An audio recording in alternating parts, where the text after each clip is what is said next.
Hey, salut à tous! Dès la naissance de notre enfant tout mignon, nous l'observons et le voyons grandir au fil des jours et des années, tout en faisant de notre mieux pour lui assurer un avenir serein et en sécurité.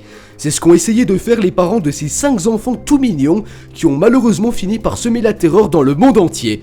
Bienvenue à tous pour un nouvel épisode du Top Show, c'est parti! Numéro 1. Né en avril 1889 en Autriche, cet enfant ordinaire et mignon cache beaucoup d'histoires et certainement l'une des plus horribles de toute l'humanité. Vous aurez reconnu Adolf Hitler, le célèbre dictateur allemand du Troisième Reich, ayant une idéologie antisémite visant à exterminer la race juive qu'il considérait comme inférieure à la race aryenne qu'il incarnait selon lui. En obtenant les pleins pouvoirs en 1934, Hitler réforme bon nombre de choses et bouleverse la hiérarchie jusqu'à ce temps classique en Allemagne.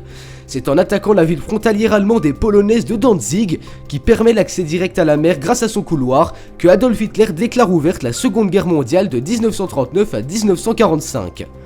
Fixé sur son idéologie et suivant sa stratégie annoncée dans son livre Mein Kampf rédigé lors de son séjour en prison quelques années auparavant, cet homme deviendra l'une des pires espèces humaines qu'il ait existé sur Terre, en donnant la mort à plus de 17 millions de personnes lors de son règne sur l'Allemagne. Numéro 2. Tué le 2 mai 2011 lors d'une mission des commandos américains, Oussama Ben Laden aura par le passé provoqué l'attentat le plus meurtrier qu'il ait existé. C'est le 11 septembre 2001 entre 8h43 et 9h01 que furent percutés les Twin Towers par 2 avions détournés par Al-Qaïda, qui était l'organisation terroriste dont Ben Laden était le chef. Les tours se sont effondrés plusieurs heures après les percussions, mais le bilan aurait été très lourd car plus de 2750 personnes y ont trouvé la mort, les blessés auront été comptés par centaines et il aura fallu au total l'aide de 40 000 personnes pour achever le lent nettoyage de 8 mois du site touristique. Cette attaque aurait été permise grâce à des renseignements ultérieurement obtenus lors du poste qu'il occupait au service secret américain. Et oui, vous vous dites tout comme moi que c'est bien le comble de cette histoire quand on se dit que cet homme est par la suite devenu l'ennemi numéro 1 dans le monde entier. Numéro 3. En commettant un crime contre l'humanité, avec un nombre de victimes encore plus élevé qu'Adolf Hitler, Joseph Staline n'était pourtant pas destiné à mener cette vie et paraissait encore bien innocent malgré son regard diabolique d'enfant, qui était malgré tout peut-être annonceur d'une vie bien vilaine et bien horrible. Il est le deuxième homme de toute l'histoire de l'humanité à avoir commis le plus de victimes et de crimes lors de son règne sur l'URSS, juste derrière l'empereur chinois Mao Zedong, mais pour son propre compte, Staline aura provoqué la mort de plus de 23 millions de personnes, soit le tiers de la population française actuelle.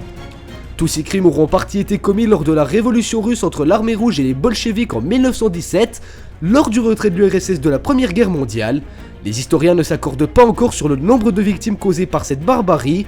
On obtient une fourchette assez large selon eux, entre 8 et 20 millions, même si la vérité se rapprocherait des 17 millions en réalité. Numéro 4.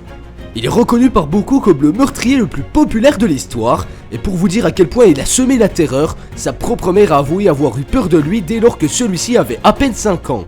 Auteur de menaces à multiples reprises, notamment du côté familial en menaçant plusieurs fois ses cousins à l'arme blanche, Charles Manson, pour ainsi dire, foutait la trouille partout où il allait dès son plus jeune âge. Et c'est en août 1969 qu'une secte criminelle sous ses ordres a assassiné Sharon Tate, qui était une actrice hollywoodienne ultra reconnue lorsqu'elle était enceinte. Encore une fois, c'est une bien triste façon de répandre son nom dans le monde entier, surtout quand on pense qu'avec une gueule d'ado pareille, Charles aurait pu mener une autre vie bien plus paisible. Numéro 5. Si vous me dites que cet enfant de 10 ans environ a un faciès ordinaire, je serai d'accord avec vous. En revanche, si vous me dites que son histoire l'est tout autant, c'est vraiment que vous êtes un monstre. Car Saddam Hussein, président de la République d'Irak durant presque 24 années, aura usé de tous ses pouvoirs afin de contrôler la population et régner sans partage. Comme dans les régimes totalitaires soviétiques ou nazis, la propagande a sa place et est omniprésente partout, à travers tous les supports possibles. Il censurera évidemment la presse et fera exécuter tous ses opposants qui barreront sa route. C'est seulement lors d'une guerre éclair en mars et avril 2003 que Saddam Hussein chute et perd le pouvoir. Il se fera exécuter fin 2006 en étant livré par les forces américaines aux Irakiens. Pour la petite anecdote, j'ai fait quelques recherches et il s'avère qu'après son exécution, son corps fut emmené dans la résidence du premier ministre irakien afin de fêter sa mort. Merci à tous d'avoir regardé cette vidéo. Si elle vous a plu, vous pouvez la partager pour en apprendre plus à votre entourage, ainsi que mettre un pouce bleu et pourquoi pas s'abonner afin d'être 1000 très rapidement. Il ne me reste plus qu'à vous dire, alors, elle est pas belle la vie ?